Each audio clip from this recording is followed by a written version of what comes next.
काफी सारी important updates आ रही हैं जो आपको मेन स्ट्रीम के न्यूज चैनल्स के ऊपर बिल्कुल देखने को नहीं मिलेंगी, इसलिए इस वीडियो को एंड तक देखिएगा। सबसे पहली अपडेट आ रही है भारत, अमेरिका और रशिया को लेकर। जैसा कि हम सब जानते हैं कि अमेरिका लगातार भारत के ऊपर प्रेशर डाल रहा है कि हम रशिया से क्रूड ऑयल परचेज करना पूरी तरह से बंद कर दें।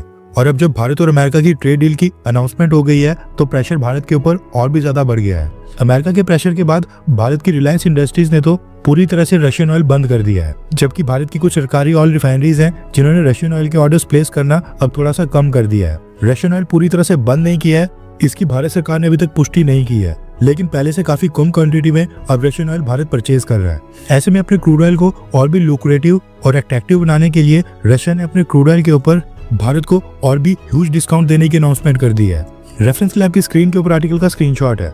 न्यूज निकल कर आ रही है कि रशिया ने अपने यूरल ग्रेड के क्रूड ऑयल की कीमत में $10 पर बैरल का डिस्काउंट अनाउंस कर दिया है। ग्लोबल मार्केट में ब्रेंट क्रूड ऑयल की जो भी कीमत है, रशिया उसके ऊपर $10 से $11 पर बैरल का डिस्काउंट दे रहा है। और ये $10 से $11 का डिस्काउंट शिपिंग, इंश्योरेंस और अदर कॉस्ट के बाद है। रिपोर्ट्स के अकॉर्डिंग रशिया अपने क्रूड ऑयल के ऊपर इससे पहले $2 से $5 पर बैरल का डिस्काउंट देता था, जो सैंक्शंस की डेडलाइन 22 जनवरी के बाद अब $10 से $11 पर बैरल तक कर दिया गया है। रिपोर्ट्स के अकॉर्डिंग वेनेजुएला क्रूड ऑयल भी डिस्काउंटेड प्राइस के ऊपर मिल रहा है, लेकिन सारे डिस्काउंट्स के बाद भी वेनेजुएला का क्रूड ऑयल रशियन ऑयल से $4 से $5 महंगा पड़ रहा है। इसलिए भारत के लिए अब काफी टफ चॉइस बन गई है। वैसे आपको क्या लगता है कि क्या अमेरिका के साथ ट्रेड डील के लिए भारत को रशिया से क्रूड ऑयल परचेज बंद करने चाहिए, हाँ या फिर ना? नीचे कमेंट करके अपनी राय जरूर बताएं। नेक्स्ट अपडेट आ रही है टोल फी कलेक्शन के ऊपर। रेफरेंस के लिए आपकी स्क्रीन के ऊपर आर्टिकल का स्क्रीनशॉट है। न्यूज निकल कर आ रही है कि भारत की सरकार ने राज्यसभा में जानकारी दी है कि पिछले 3 सालों में ministry of road transport and highways ने 1,65,322 करोड़ रुपीस की टोल फी कलेक्शन की है। यानी ऑन एन एवरेज हर साल भारत सरकार 55,000 करोड़ रुपीस का टोल फी कलेक्ट कर रही है और ये अमाउंट हर साल बढ़ते जा रहा है। इसके बाद आज भारत सरकार ने प्रधानमंत्री नरेंद्र मोदी की मलेशिया विजिट की भी अनाउंसमेंट कर दी है। प्रधानमंत्री मोदी 7 से 8 फरवरी को मलेशिया की विजिट के ऊपर जा रहे हैं। पिछले साल अक्टूबर महीने में मलेशिया ने आसियान समिट में डोनाल्ड ट्रंप के साथ साथ प्रधानमंत्री मोदी को भी इनवाइट किया था, जो प्रधानमंत्री मोदी ने एंड मोमेंट के ऊपर कैंसिल कर दिया था, इसलिए ये विजिट अब हो रही है। नेक्स्ट अपडेट आ रही है भारत और अमेरिका को लेकर। रेफरेंस के लिए आपकी स्क्रीन के ऊपर आर्टिकल का स्क्रीनशॉट है। फाइनल ट्रेड डील के डॉक्यूमेंट्स तो खैर अभी रिलीज नहीं हुए हैं, लेकिन US trade representative Jameson Greer ने ये कंफर्म करके बता दिया है कि भारत के साथ जो ट्रेड डील साइन हुई है उसमें भारत के एग्रीकल्चर सेक्टर को प्रोटेक्ट किया गया है। यूएस ट्रेड रिप्रेजेंटेटिव ने कहा है कि nuts, wine, spirits, fruits, vegetable समेत कुछ आइटम्स हैं जिनका एक्सेस अमेरिका को भारत ने दे दिया है, लेकिन उसके अलावा भारत ने अपने काफी एरियाज को पूरी तरह से प्रोटेक्टेड रखा है और यूएस स्टैंडर्ड को अभी तक एक्सेप्ट नहीं किया है। ये कहना है US trade representative Jameson Greer का। नेक्स्ट अपडेट आ रही है भारत और यूनाइटेड किंगडम यानी कि ब्रिटेन को लेकर, और इसमें इजराइल फलस्तीन का भी एक एंगल है। रेफरेंस के लिए आपकी स्क्रीन के ऊपर आर्टिकल का स्क्रीनशॉट है। न्यूज निकल कर आ रही है कि भारत की सरकार ने 2 ब्रिटिश नेशनल्स को लीव इंडिया नोटिस जारी करके ब्रिटेन वापस भेजने का फैसला किया है। ये दोनों ब्रिटिश नेशनल्स कपल है और ये 21 जनवरी को टूरिस्ट वीजा के ऊपर भारत आए थे और ये दोनों पिछले कुछ दिनों से राजस्थान की अजमेर की पब्लिक प्लेसेस में अलग अलग लोकेशंस के ऊपर फ्री फलस्तीन और बायकॉट इजराइल के स्टिकर्स पेस्ट कर रहे थे। इसके साथ ही एक स्टिकर में नाजी सिंबल के साथ इजराइल का फ्लैग भी बनाया गया था और एक स्टिकर में गाजा के ऊपर इजराइल की एयर स्ट्राइक्स पोर्ट्रे की गई थी।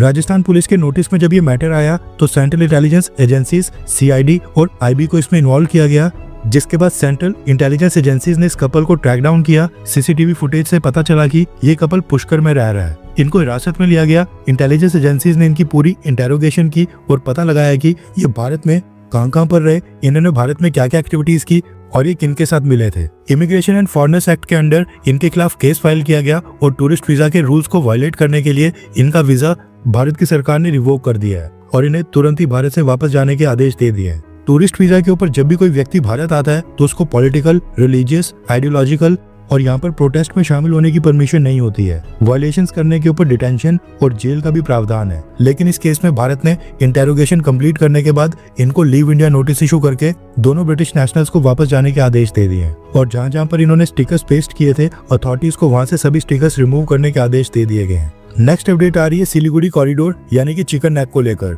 जो नॉर्थ ईस्ट के 7 राज्यों को भारत के साथ जोड़ता है। रेफरेंस क्लब की स्क्रीन के ऊपर आर्टिकल का स्क्रीनशॉट है। सिलीगुड़ी कॉरिडोर भारत के लिए इसलिए बहुत ही क्रूशियल है क्योंकि ये सिर्फ 20 से 22 किलोमीटर चौड़ी पतली सी लैंड स्ट्रिप है जो मेनलैंड भारत को पूरे नॉर्थ ईस्ट के साथ कनेक्ट करती है और इसी रूट से roads, railways, fuel supply, ration, telecom lines और मिलिट्री लॉजिस्टिक्स इस छोटी सी पट्टी से क्रॉस होकर जाता है। वॉर के समय ये कॉरिडोर इंडियन आर्मी के लिए ट्रूप्स मूवमेंट, टैंक्स, मिसाइल्स, एमुनिशंस और एयर डिफेंस सिस्टम को नॉर्थ ईस्ट रीजन में जल्दी और क्विकली पहुंचाने का मेन लाइफलाइन बन जाता है। इसलिए अगर चाइना इस एरिया को टारगेट करके कट करने की कोशिश करे तो पॉसिबिलिटी है कि सारे का सारा नॉर्थ ईस्ट का रीजन टेम्परेरी तौर के ऊपर मेनलैंड भारत से आइसोलेट हो सकता है, जिसके कारण मिलिट्री रीइंफोर्समेंट पहुंचाने में डिले होगा, फ्यूल और राशन सप्लाई स्लो हो जाएंगी और सेना के स्ट्रेटेजिक रिस्पांस का रिएक्शन टाइम भी बढ़ सकता है। इसी वजह से भारत यहाँ पर न सिर्फ हैवी मिलिट्री प्रेजेंस और सर्विलांस के ऊपर जोर देता है, साथ में ऑल्टरनेट कनेक्टिविटी प्रोजेक्ट्स के ऊपर भी फोकस कर रहा है। इसी को लेकर अब भारत सरकार ने फैसला किया है कि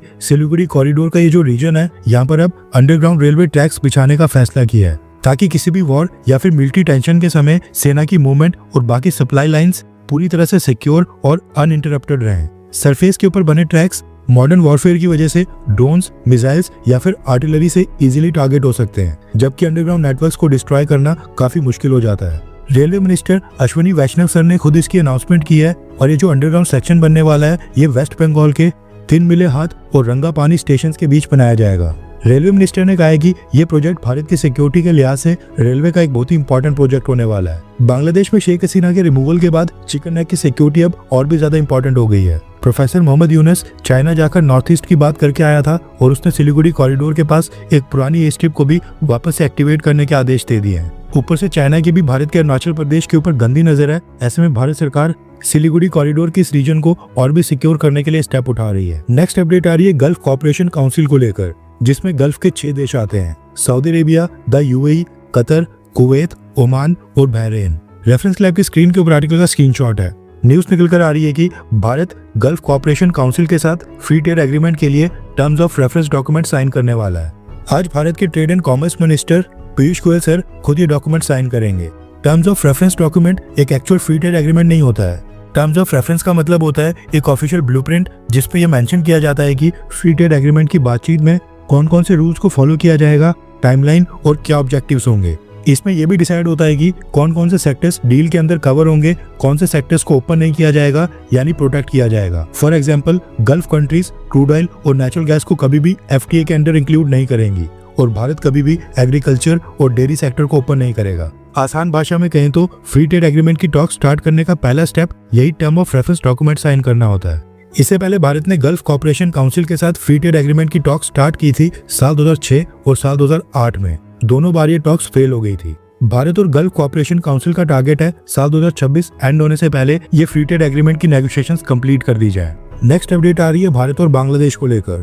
रेफरेंस क्लब की स्क्रीन के ऊपर आर्टिकल का स्क्रीनशॉट है। न्यूज निकल कर आ रही है कि भारत, अमेरिका और Bharat European free trade agreement के फाइनलाइज होने के बाद अब बांग्लादेश पैनिक मोड में आ गया है। न्यूज निकल कर आ रही है कि बांग्लादेश की इंटीरिम गवर्नमेंट के हेड प्रोफेसर मोहम्मद यूनुस ने यूरोपियन यूनियन के एम्बेसडर और यूरोपियन चैम्बर ऑफ कॉमर्स के चेयरपर्सन को इनवाइट करके इनके साथ एक मीटिंग अरेंज की है और इन दोनों से रिक्वेस्ट की है कि यूरोपियन यूनियन बांग्लादेश के प्रोडक्ट्स को अपनी मार्केट का और भी ओपन एक्सेस दे।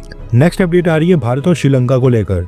न्यूज निकल कर आ रही है कि भारत की सरकार ने बुद्धा रेलिक्स को श्रीलंका भेजने का फैसला किया है, जहां पर श्रीलंका की गवर्नमेंट और श्रीलंका के लोग अब बुद्धा रेलिक्स का भव्य स्वागत करने की तैयारी कर रहे हैं। श्रीलंका में बुद्धिज्म सबसे बड़ा रिलीजन है। 70% पॉपुलेशन बुद्धिस्ट है, 12% हिंदू और 9% वहां पर मुस्लिम्स है। पिछले साल बुद्धा रेलिक्स को वियतनाम भेजा गया था, उसके बाद बुद्धा रेलिक्स रशिया भेजे गए थे और लास्ट में भूटान। तीनों देशों में बुद्धा रेलिक्स को इंडियन एयरफोर्स के मिलिट्री ट्रांसपोर्ट एयरक्राफ्ट में फुल सिक्योरिटी और प्रोटोकॉल्स के साथ भेजा गया था, क्योंकि ये बुद्धा रेलिक्स न सिर्फ बुद्ध धर्म फॉलो करने वाले लोगों के लिए इंपॉर्टेंट है, बल्कि भारत की सरकार की रिलीजियस डिप्लोमेसी में भी ये एक इंपॉर्टेंट रोल प्ले कर रहे हैं। कई सारे देशों के साथ पीपल टू पीपल टाइज इसी रिलीजियस डिप्लोमेसी की मदद से मजबूत हो रही है। इसलिए बुद्धा रेलिक्स की सिक्योरिटी के लिए हमेशा ही इंडियन एयरफोर्स और भारतीय सेना को जिम्मेदारी दी जाती है। वैसे जिनको नहीं पता उनकी जानकारी के लिए बता दूं कि बुद्धा रेलिक्स का मतलब होता है भगवान गौतम बुद्ध से जुड़ी असली पवित्र चीजें, जैसे कि उनके अस्थि के टुकड़े, उनके बाल या फिर उनके द्वारा इस्तेमाल की गई चीजें। बुद्धिस्ट लोगों के लिए रेलिक्स बहुत ही सेक्रेड और पवित्र माने जाते हैं। इनको आमतौर के ऊपर स्तूपास या फिर मोनेस्ट्रीज में रखा जाता है और वहां पर लोग इनका दर्शन करने और पूजा करने आते हैं। लेकिन सॉफ्ट डिप्लोमेसी और रिलीजियस पॉइंट ऑफ व्यू से भारत बुद्धा रेलिक्स को दूसरी कंट्रीज में भेजता रहता है, ताकि वहां के बुद्धिस्ट लोग जो भारत नहीं आ सकते हैं वो बुद्धा रेलिक्स के दर्शन कर पाए। हर 24 घंटे के अंदर जियोपॉलिटिक्स में बड़े फेरबदलाव और उलटफेर हो रहे हैं और भारत के लिए नए चैलेंजेस आ रहे हैं। कोई देश अपने फैसले से पलट रहा है तो कोई देश ब्लैकमेलिंग के ऊपर उतर आया है। सभी देश एक दूसरे को नीचे लगाने की कोशिश कर रहे हैं। इन सब के बीच हमारा भारत किसी भी देश से पीछे न रह जाए, इसके लिए मोदी सरकार लगातार कोशिशें कर रही है। एंड भारत की foreign policy, defence news, economy और ग्लोबल अफेयर्स का सही एनालिसिस हमारे चैनल इंडियन अफेयर्स का मिशन है, और ये मिशन आपके सपोर्ट के बिना अधूरा है। इंडियन अफेयर्स हिंदी के ऊपर हम सभी फैक्ट्स और डेटा बिल्कुल सरल भाषा में एनालाइज करते हैं, बिना किसी एजेंडा के। अगर आप चाहते हैं कि इंडियन अफेयर्स का सही और ऑथेंटिक एनालिसिस आप तक लगातार पहुंचे, तो इस वीडियो को लाइक करें और हमारे चैनल इंडियन अफेयर्स को सब्सक्राइब करके बेल नोटिफिकेशन ऑन करना मत भूलिए। आपका एक लाइक हमारे चैनल को ग्रो करने में काफी मदद करेगा, और एक सब्सक्राइब ये सुनिश्चित करेगा कि आप किसी भी इंपॉर्टेंट अपडेट को मिस ना करें। अगर आपने हमारे चैनल को पहले से सब्सक्राइब किया है तो दिल से धन्यवाद। जय हिंद, वंदे मातरम।